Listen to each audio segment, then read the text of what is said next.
আল্লাহ সুবহানাহু ওয়া তাআলা বলেন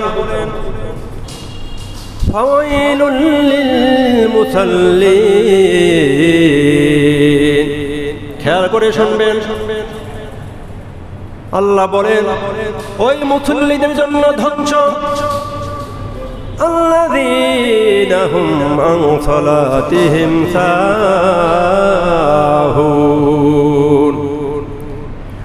ওই মুসল্লিদের জন্য ধ্বংস যারা নামাজ পড়ে, নামাজের ভিতরে যারা মুনাফিকি করে, যারা নামাজের মধ্যে গরিমাসি করে, রব্বুল আলামিন বলেন তাদের জন্য ধ্বংস। অনেকেই দেখবেন আমাদের মধ্যে দেখবেন মুনাফিকি কি, দেখবেন আসরের সালাত এমন ভাবে সে পড়ে, মাগরিবের সময় ঘনিয়ে এসেছে, ফজরের সালাত আদায় করে সূর্য উদয়ের সময়, জোহরের সালাত আদায় করে দেখবেন আসরের সময় হওয়ার সময়। এটাই হলো আমাদের মধ্যে মুনাফিকি।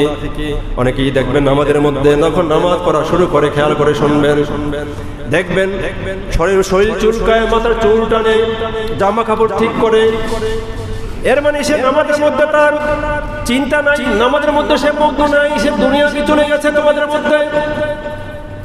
অনেকেই দেখবেন আমাদের মধ্যে মশা মারে, এবং অনেকেই দেখবেন আমাদের মধ্যে জামা টানে, টুপি ঠিক করে, আছে কিনা বলেন?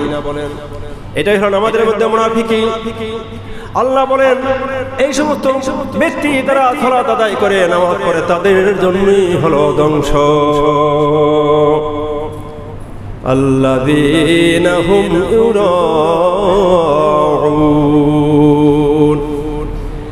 এরকম কিছু লোক রয়েছে যারা মুমিন দাবি করে, যারা নামাজি দাবি করে, মুসল্লি দাবি করে।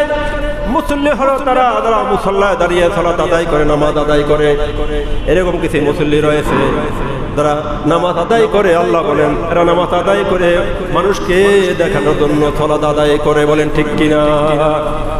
আল্লাহকে খুশি করার জন্য নয়, মানুষকে দেখানোর জন্য নামাজ আদায় করে। এরকম অনেকেই মুনাফিকি রয়েছে। রব্বুল আলামিন নিজেই বলেছেন যারা কাফের তাদের থেকে অনেক ভয়ঙ্কর হলো মুনাফিক। কারণ হলো কাফেরদের থেকে বাঁচা যায়। যারা কাফের তারা কুফরি করে, দেখবেন তারা কুফরি করে, মন্দিরে তারা পূজা করে, দুর্গা পূজা করে, কিন্তু আপনাকে মারতে আসবে না, আপনাকে অপমানবদত্ত করতে আসবে না। কিন্তু মুনাফিক অত্যন্ত ভয়ঙ্কর। আপনার সাথে দেখবেন মিলেমিশে থাকবে, আপনার বন্ধু হয়, কিন্তু আপনার অন্তরালে আপনার আপনার বিপরীতে দেখবেন গোপনে তারা ই করবে, সমালোচনা করবে, তারা ওত পেতে থাকবে কিভাবে আপনাকে হত্যা করা যায়। এই হলো মুনাফিক।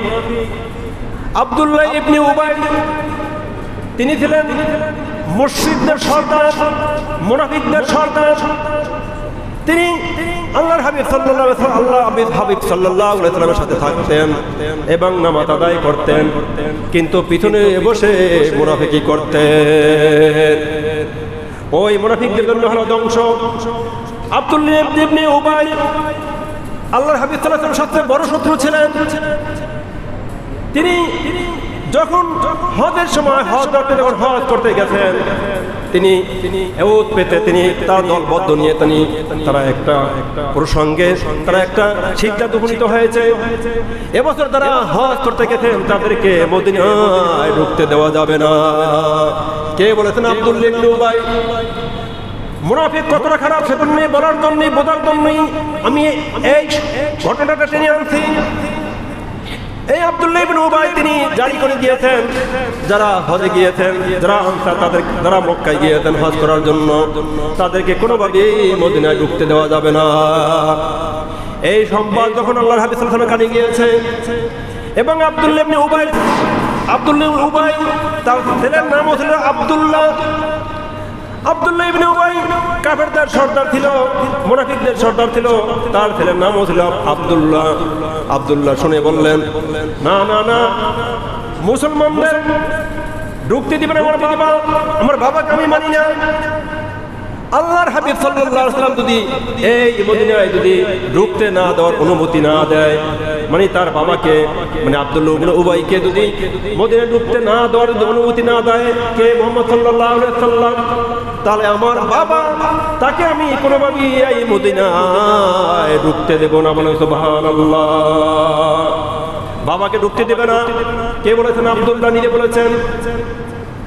যখন আল্লাহর হাবিব সাল্লাল্লাহু আলাইহি ওয়াসাল্লাম অনুমতি প্রদান করেছেন, হে আব্দুল্লাহ, তুমি তোমার বাবাকে মদিনায় ঢুকতে দেওয়ার, প্রবেশ করার অনুমতি প্রদান করো, তখনই ওই আব্দুল্লাহ তার বাবাকে মদিনায় ঢুকতে দেওয়ার জন্য অনুমতি প্রদান করেছেন।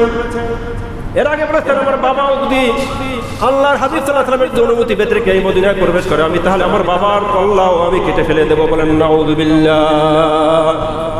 কি জন্য? আল্লাহর হাবিব সাল্লাল্লাহু আলাইহি ওয়াসাল্লামকে কতটা ভালোবেসেছেন, কিভাবে ঈমান গ্রহণ করেছেন।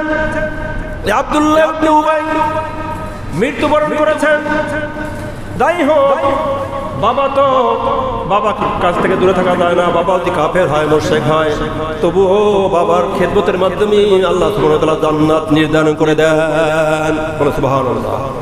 বাবা যদি মুশরিক হয়, বাবা যদি কাফের হয়, তারপর বাবার খেদমতে জান্নাত। তাই হোক, আব্দুল্লাহ ইবনে উবাই যখন মৃত্যুবরণ করেছেন, আব্দুল্লাহ তিনি চিন্তা করতে, হায় রে, আমার বাবা তো কাফের মুশরিক হয়ে মারা যাচ্ছেন, মুনাফিকি করে মারা যাচ্ছেন। তখন আল্লাহর হাবিব সাল্লাল্লাহু আলাইহি ওয়াসাল্লাম দরবারে চলে গেছেন। ইয়া রাসূলুল্লাহ, ইয়া হাবিবাল্লাহ, আমার বাবা আব্দুল্লাহ ইবনে উবাই তো মৃত্যুবরণ করেছেন। আমি চাচ্ছি, আমার মন চাচ্ছে আপনি নিজে আমার বাবার জানাজা পড়াবেন। যাই হোক, আল্লাহর হাবিব সাল্লাল্লাহু আলাইহি ওয়াসাল্লাম চিন্তায় পড়ে গেছেন, কি করব। তিনি দ্বিধাদ্বন্দ্বে কনফিউজ হয়ে গেলেন, আমি কি করব, কি করা উচিত আমার। যাই হোক, অনেকক্ষণ বসা ছিল আব্দুল্লাহ। যাই হোক, তারপর আল্লাহর হাবিব সাল্লাল্লাহু আলাইহি ওয়াসাল্লাম বলল, ঠিক আছে, তুমি চলো, তোমার বাবার আমি জানাজা পড়াবো। জানাজা পড়তে যাওয়ার সময় হযরত ওমর রাদিয়াল্লাহু আনহু আল্লাহর হাবিব সাল্লাল্লাহু আলাইহি ওয়াসাল্লাম হাত টেনে ধরেছেন। ইয়া রাসূলুল্লাহ, আপনি যাবেন না। কারণ আব্দুল্লাহ ইবনে উবাই কত বড় মুনাফিক ছিলেন আপনারা জানেন। আমাদের সাথে চলতো, আমাদের সাথে নামাজ আদায় করত, কিন্তু আমাদের কটাক্ষ করত এবং আমাদের বিরুদ্ধে মুনাফিকি করত। হাত টেনে ধরেছেন। তখন আল্লাহর হাবিব সাল্লাল্লাহু আলাইহি ওয়াসাল্লাম বলেছেন, হে ওমর, আমার হাত ছেড়ে দাও। তুমি নিষেধ করেছো, কিন্তু আমার আল্লাহ নিষেধ করে নাই। আব্দুল্লাহ ইবনে উবাইর আমি জানাজা পড়াবো, আল্লাহ তো নিষেধ করে নাই, তুমি আমার হাত ছেড়ে দাও। যাই হোক, আব্দুল্লাহ ইবনে উবাই জানাজা পড়ার জন্য চলে গেছেন। চলে যাওয়ার পরে আল্লাহর হাবিব সাল্লাল্লাহু আলাইহি ওয়াসাল্লাম নিজের থুতু মোবারক হে আব্দুল্লাহ ইবনে উবাইর ঠোঁটে লাগিয়ে দিয়েছেন এবং নিজের দামা কেটে সেই কাপড় দিয়ে জড়াইয়ে আব্দুল্লাহ ইবনে উবাইকে দাফন করার জন্য, জানাজা পড়ানোর জন্য তিনি প্রস্তুতি নিয়েছেন। যাই হোক, মহারাবুল আলামিন তখন কোরআন আয়াত নাযিল করে দিয়েছেন, হে মুহাম্মদ সাল্লাল্লাহু আলাইহি ওয়াসাল্লাম, তুমি এই আব্দুল্লাহ ইবনে উবাইয়ের জানাজা পড়াতে পারবে না। কি জানাজায় পড়াতে পারবে না? কারণ এই মুনাফিক। তুমি আল্লাহ এমন ভাবে বলেছেন, একবার না, দুইবার না, 70 বারও যদি তুমি এর জন্য মাফ চাও, তাহলে আমি কখনই একে মাফ করব না। এই জন্য আল্লাহ বলেন, ইন্নাল মুনাফিকিনা ফিদ দারকিল আসফালি মিনান নার। কাফেরদের স্থান জাহান্নামে হবে, তার থেকে ভয়ানক জায়গায় স্থান হবে মুনাফিকদের।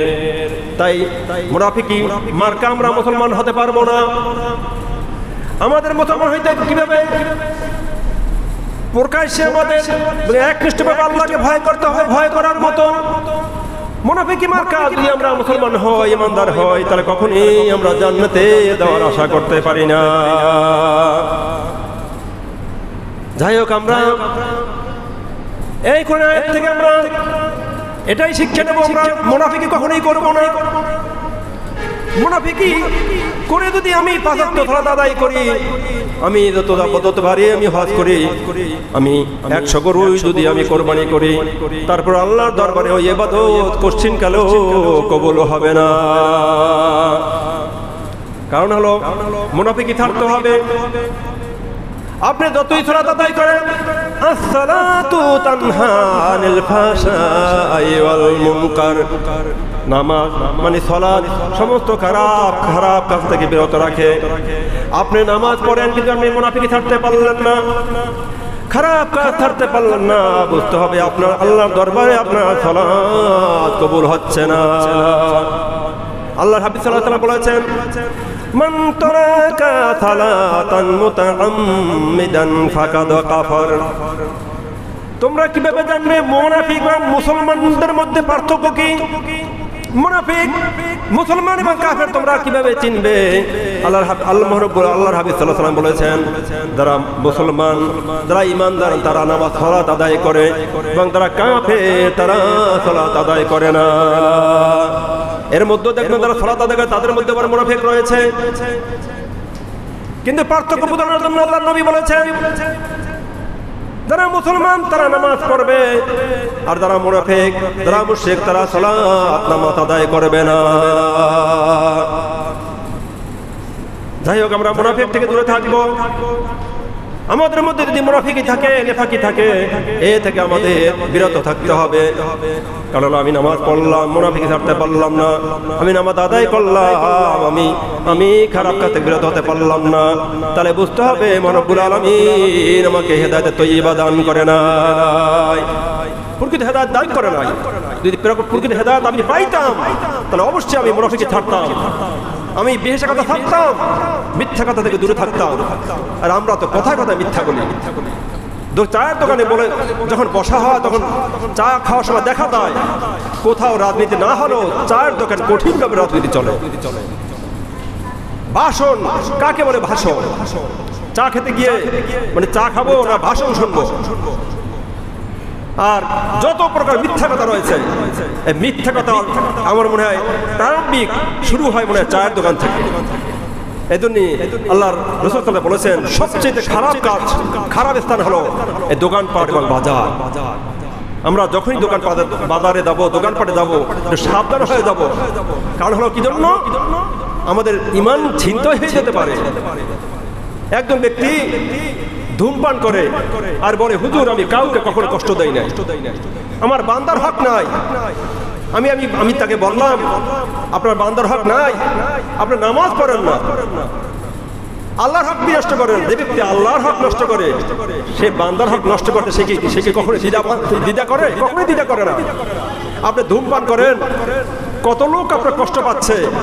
কিয়ামতের মাঠে আপনার কি অবস্থা হবে? কত লোকে কষ্ট দিচ্ছেন ধূমপান করার জন্য। আপনি ধূমপান করেন, পাশে বসে একটা চা খেতে পারি না, তার দোকান থেকে দাঁড়িয়ে অন্যত গিয়ে দাঁড়িয়ে তোকে চা পান করতে হয়। আর আপনি বলছেন আমি আল্লাহর হক, আমি বান্দার হক কখনো নষ্ট করিনি হুজুর। আপনি আল্লাহর বান্দার হক নষ্ট করেন নাই, বান্দা থেকে আপনি কত কষ্ট দিচ্ছেন, হ্যাঁ, শুধু একটা ধূমপান করার কারণে। আর আপনি বলে বান্দার হক নষ্ট করেন নাই। যাই হোক ভাই, আমাদের হেফাজত থাকতে হবে, সাবধান থাকতে হবে, কোনোভাবে আমরা মুনাফিকি না করি। কোনোভাবে যদি আমরা বেঈমান না হয়ে যাই।